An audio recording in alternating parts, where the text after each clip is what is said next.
Ladies and gentlemen, introducing our 2013 California Wrestling Hall of Fame inductee, Mr. Gary Bohay. His presenter is Mr. John Rosales, which was Gary's wrestling coach at Fountain Valley High School.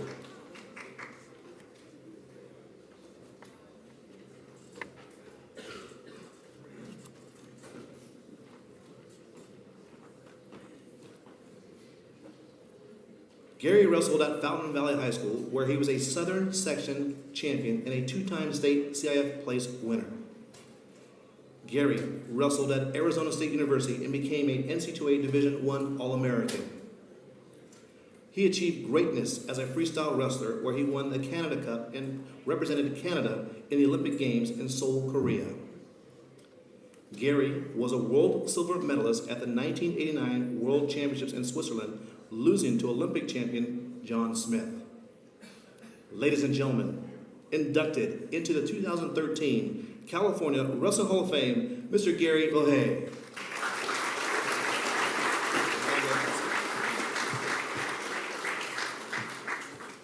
Well, this is like an Arizona State alumni reunion. Boy, I'll tell you, this is about the last thing I was expecting at this point in my life. With all the great wrestlers that come from California, it's just hard to believe I've been included in this distinguished group. As a matter of fact, I'm hoping to get Dan Henderson's autograph before the night's over. Good luck next month, Dan.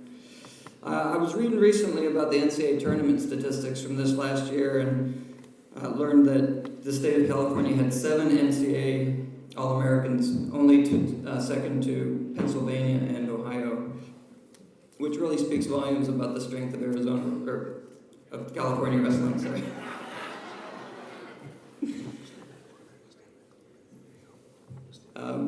In fact, when I was on the stage taking a picture with the other Olympians, Tim Vanny and Joe Gonzalez and Townsend Saunders and myself, we were all talking and realized that none of us had won the state tournament here, yet we all made it to the Olympics. So, while I'm on the subject of the NCAA tournament, though, I'd like to take this chance to congratulate California's only NCAA champion, Jesse Delgado from Gilroy High School.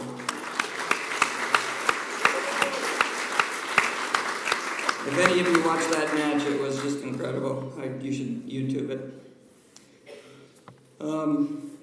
My wrestling career began after my freshman year football campaign when I couldn't break 100 pounds. Even after spending a whole summer lifting weights and choking down strawberry protein shakes. It wasn't long, though, that in high school I was introduced to the fine art of weight cutting.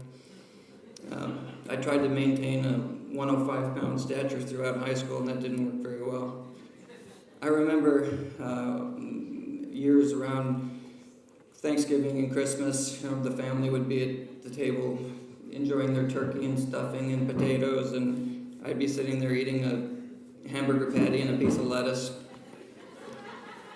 And that was year after year. But then that was followed by a long run wrapped up in plastic sweats, of course.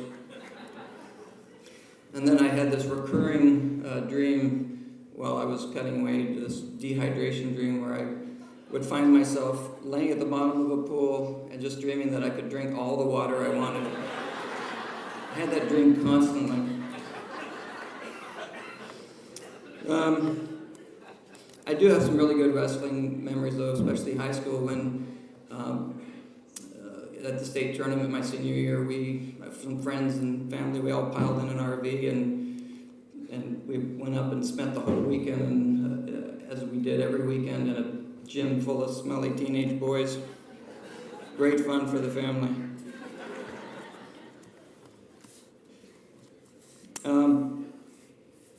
My high school wrestling coach, John Rosales here, had a huge influence in my life. He was also the wise football coach that my freshman year that kind of directed me toward the wrestling room. So I'd like to thank John for kind of putting me in the right direction at that time in my life. I'd also like to thank my first varsity wrestling coach for helping us win the CIF championship my junior year in 1977, Coach Wayne McKellion, who's here.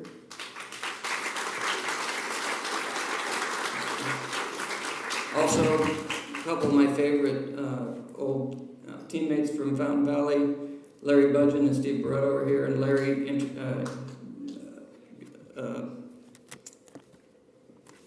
Larry especially because you nominated me for the award. Steve, I'm glad you're here too, though.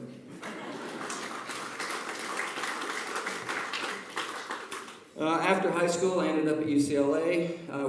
We had a ton of wrestling all-stars from California there. Both Schultz brothers, the Kistler brothers, myself.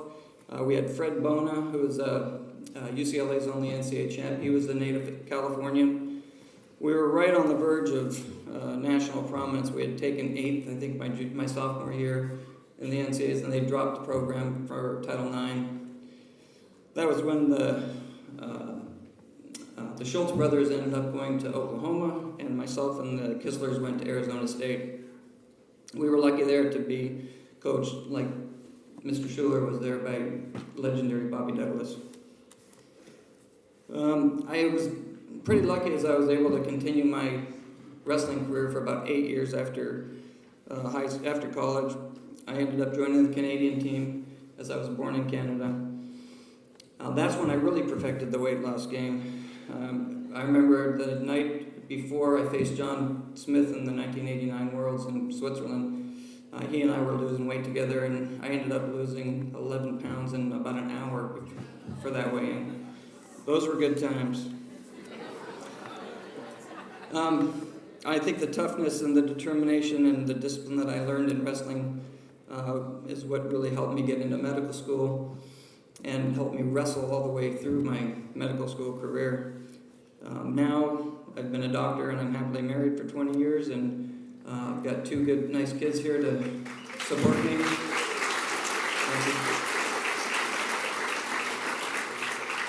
I would just like to finish by saying that I'm proud to have been a wrestler, and I still think of myself as a wrestler to this day. And I'd like to thank the California Hall of Fame committee for having me here tonight to receive this award. Thank you.